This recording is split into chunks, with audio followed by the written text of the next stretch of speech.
बिस्मिल्लाहिर्रहमानिर्रहीम। नाज़रीन अस्सलाम वालेकुम। मैं आपका मेज़बान साबिर शाकिर वफाकी दारुल हुकूमत इस्लामाबाद से कुछ ताज़ा तरीन इत्तलात और अहम खबरें आपसे शेयर करते हैं, क्योंकि पाकिस्तान की पॉलिटिक्स किस तरफ जा रही है। पाकिस्तान का सियासी मंजरनामा तब्दील करने की कोशिश की जा रही है। वो कहते हैं मरकज़ का सियासी मंजरनामा तो बिल्कुल तब्दील ना हो, ये तो एज इट इज़ रहे और इसी तरीके से चलता रहे और इस सरकार को चलने दिया जाए और इस सरकार को चलने के लिए तमाम तर सपोर्ट हासिल हो, तमाम तर इस्टेब्लिशमेंट उनके साथ खड़ी रहे और उनके मुखालफिन जो हैं वो एक ही मुखालिफ है, पाकिस्तान तहरीक इंसाफ इमरान खान, उनका मक्कू ठपा जाए। मक्कू ठपा जाए मतलब है उनको कंट्रोल किया जाए, उनको फुल डोज दी जाए। ये है प्लानिंग है, ये कोशिश भी है, ख्वाहिश भी है कि ये प्लानिंग है कि फुल डोज दे दी जाए और एक ही दफ़ा फुल डोज देने के बाद फिर पता चलेगा कि इनमें कितनी सकत है। और उसकी रीज़न ये है कि लेकिन इस्लामाबाद से एक दोस्त मुलाकातें करके आए, उनकी मेरी मुलाकात भी हो गई और उन्होंने मुझे बताया कि भाई इस्लामाबाद में तो सूरत हाल बड़ी मुख्तलिफ है और बहुत ही हवा चल रही है इमरान खान मुखालिफ की और इमरान खान का तो कोई मुस्तकबिल नज़र नहीं आ रहा और किसी किस्म का कोई चांस नहीं है कि इमरान खान जो है वो कंटिन्यू करें या सरवाइव करें या कम बैक करें। ये तो पॉसिबल ही नज़र नहीं आ रहा और वो काफ़ी उन्होंने होशरुबा किस्म की गुफ्तगू की और इन इंकशाफात पर मबनी थी। तो उन्होंने कहा कि ये तो बहुत ख़राब हो रहा काम, क्योंकि वहाँ पे तो एक बिल्कुल यकतरफा हवा चली हुई है इस्लामाबाद में तो। और उनका क़याम भी ज़रा एक था, अच्छी जगह पे था जहाँ पे एलीट सुपर एलीट आती है। तो उन्होंने कहा कि एलीट में भी और सुपर एलीट में भी एक ही तरह का ये तासुर है कि बिल्कुल जी इस वक्त तक इस वक्त जो सिनेरियो चल रहा है कोई दूर दूर तक इमरान खान साहब नज़र नहीं आ रहे। तो उन्होंने मुझे भी कायल करने की कोशिश की। तो मैंने कहा कि ठीक है, हो सकता है इस बात की। मैंने कहा इसमें तो कोई शुबा ही नहीं है कि जाहिर है इतनी बड़ी एक्सरसाइज अगर की गई है रजीम चेंज की, तो रजीम चेंज में इंटरनेशनल प्लेयर्स भी शामिल हैं और रजीम चेंज में इंटरनेशनल प्लेयर्स भी शामिल हैं और फिर जिस तरीके से तिनका जोड़कर ये जो है इस वक्त 14 जमाती इत्तेहाद इकट्ठा किया गया है, क्योंकि हामिद मीर साहब का मैं ट्वीट पढ़ रहा था, उनकी गुफ्तगू है उसको ट्वीट की शक्ल में siyaasat.com ने दिया। उन्होंने कहा कि जो इमरान खान साहब पे जो कातलाना हमला हुआ है वो अब इमरान खान साहब की चूँकि मकबूलियत कम हो रही है और इसलिए वो कुर्बानी का बकरा बनाना चाह रहे हैं जनाब बाजवा साहब को और ये उस तरफ रुख मोड़ना चाह रहे हैं ताकि उनका वोटर सपोर्टर जो है वो एक्टिव रहे। और इसलिए अब उन्होंने ये बाजवा साहब पे अपने कातलाना हमले का इल्ज़ाम उन पे लगा रहे हैं ताकि उनकी मकबूलियत में कमी ना आए।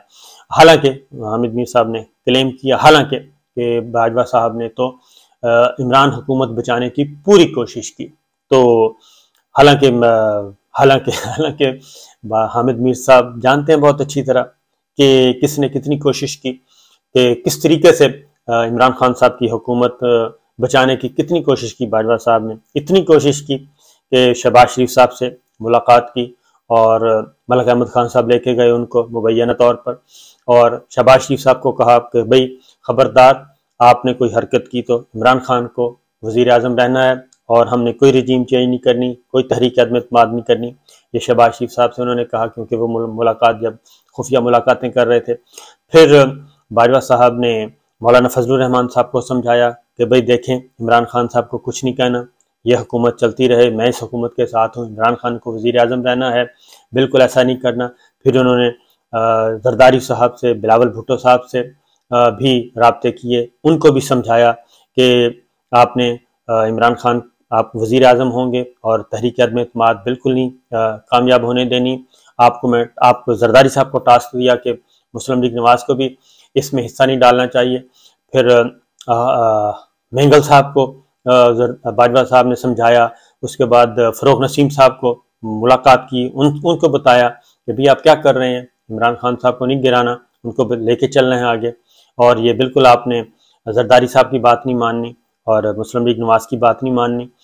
फिर उन्होंने खालिद मकबूल सिद्दीकी साहब से फ़ोन पे बात की बाजवा साहब ने। फिर उनको खालिद मकबूल सिद्दीकी साहब बज़िद थे कि नहीं हमने जाना ही जाना है, تو خالد مقبول صدیقی صاحب کو وہ سمجھاتے رہے کہ نہیں بھائی آپ کیا کر رہے ہیں. پھر باجوہ صاحب نے کاف لیگ کو توڑنے سے منع کیا، شجاعت صاحب اور پرویز الہی کو منع کیا کہ آپس میں لڑنا نہیں ہے، اور بالکل شجاعت صاحب کو نہیں کہا کہ یہ 4 آدمی 3-4 MNAs جو ہیں وہ سپورٹ کریں گے تحریک عدم اعتماد کو، اور پرویز الہی صاحب کو بالکل فون کر کے نہیں کہا اور ان سے ملاقات کر کے کہ اپنے پنجاب میں پاکستان تحریک انصاف کو سپورٹ کرنا ہے، یہ بھی نہیں کہا. اور چودھری شجاعت صاحب اور چودھری پرویز الہی صاحب نے بھی اس بات کا اقرار نہیں کیا، اور یہ سارا کچھ بالکل کبھی بھی منظر عام پہ نہیں آیا. خواجہ آصف صاحب سے کوئی ملاقات نہیں ہوئی. پھر باجوہ صاحب کے سسر جو ہیں وہ باقاعدہ طور پر کمپین چلاتے رہے جو ہیں کہ نہیں وہ بچاتے رہے عمران خان صاحب کی گورنمنٹ کو اور ان کو سمجھاتے رہے. تو یہ ساری چیزیں جو ہیں یہ تو بالکل اپوزٹ ہیں. تو حامد میر صاحب بالکل صحیح کہہ رہے ہیں کہ باجوہ صاحب نے بہت کوشش کی کہ عمران خان صاحب کی حکومت کو مکمل طور پہ بچا لیا جائے. اور پھر خرم دستگیر صاحب نے بھی بالکل انہوں نے بھی بتایا تھا کہ ہمیں بلا کر کہا گیا تھا کہ نومبر میں جنرل فیض حمید کو آرمی چیف بنایا جانا ہے اور اس کے بعد پھر 100 احتساب عدالتیں بننی ہیں، تو اس لیے اس وقت کے آنے سے پہلے ہم نے عمران خان کی حکومت کو بالکل نہیں گرانا اور ایسا کچھ نہیں کرنا. یہ بھی گواہی ہے باجوہ صاحب کے حق میں کہ انہوں نے بالکل ایسا کچھ نہیں کیا. پھر آگے بڑھیں، شاہ زین بگٹی کو کسی نے کچھ نہیں کہا اور بھوٹانی کو کچھ نہیں کہا، ایک جو آزاد ممبر تھے. پھر ہاں یاد آیا جو تھا راجہ ریاض صاحب، جہانگیر گروپ جو ہے ان کو کسی نے، ترین گروپ کو، علیم گروپ کو، ان سب کو بھی بہت سمجھایا گیا کہ بھئی دیکھیں آپ عمران خان صاحب کے ساتھ کھڑے رہیں اور ڈٹ کر کھڑے رہیں. باجوہ صاحب نے کبھی نہیں کہا کہ آپ عثمان بزدار صاحب کو ہٹا دیں تو معاملات ٹھیک ہو سکتے ہیں. تو یہ سارے جو چیزیں ہیں یہ بہت ہی مزے کی باتیں ہیں. اور حامد میر صاحب، مجھے نہیں سمجھ آتی کہ حامد میر صاحب کو اتنی باتیں معلوم ہونے کے باوجود حامد میر صاحب نے یہ کیسے بات کر دی کہ بھئی یہ کیا ہو رہا ہے. تو بہرحال یہ چیزیں تو ایسی ہیں. پھر خاص طور پہ پاکستان تحریک انصاف کے اپنے بہت سارے لوگ ہیں جن کو، اور ابھی بھی یہ ساری چیزیں ابھی بھی پنجاب حکومت عمران خان صاحب کی، جو پرویز الہی صاحب کی اور پاکستان تحریک انصاف کی پنجاب حکومت ہے، وہ کون بچا رہا ہے؟ وہ باجوہ صاحب پوری کوشش کر رہے ہیں کہ عمران خان صاحب کی اور پاکستان تحریک انصاف کی حکومت جو ہے وہ بچی رہے پنجاب میں، یہ حکومت بالکل نہ ٹوٹے اور پاکستان پیپلز پارٹی، مسلم لیگ نواز پنجاب میں بالکل کامیاب نہ ہو. کیونکہ یہ باجوہ صاحب بھی تو سارا کچھ کر رہے ہیں کیونکہ عمران خان صاحب کے ساتھ وہ جڑے ہوئے ہیں ابھی بھی اور ان کو بچانے کی کوشش کر رہے ہیں. یہ ایک مزے کی بات ہے. اور پھر یہ بھی آپ کو یاد ہے کہ خیبر پختونخوا کے 2-3 وزیروں سے ملاقات کی تھی اور ان کو بھی کہا تھا کہ آپ محمود خان کے خلاف تحریک لے کے آئیں اور ان کو چھوڑ دیں. پھر 2 وزیر ترقی اور وہ فارغ ہو گئے تھے تو ان کو بھی فارغ کر دیا گیا تھا. وہ بھی بالکل نہیں ملاقات ہوئی تھی ان کی، کسی کے ساتھ بھی، باجوہ صاحب سے بھی اور کسی اور سے بھی ملاقات نہیں ہوئی تھی. انہوں نے وہ بھی کام کیا.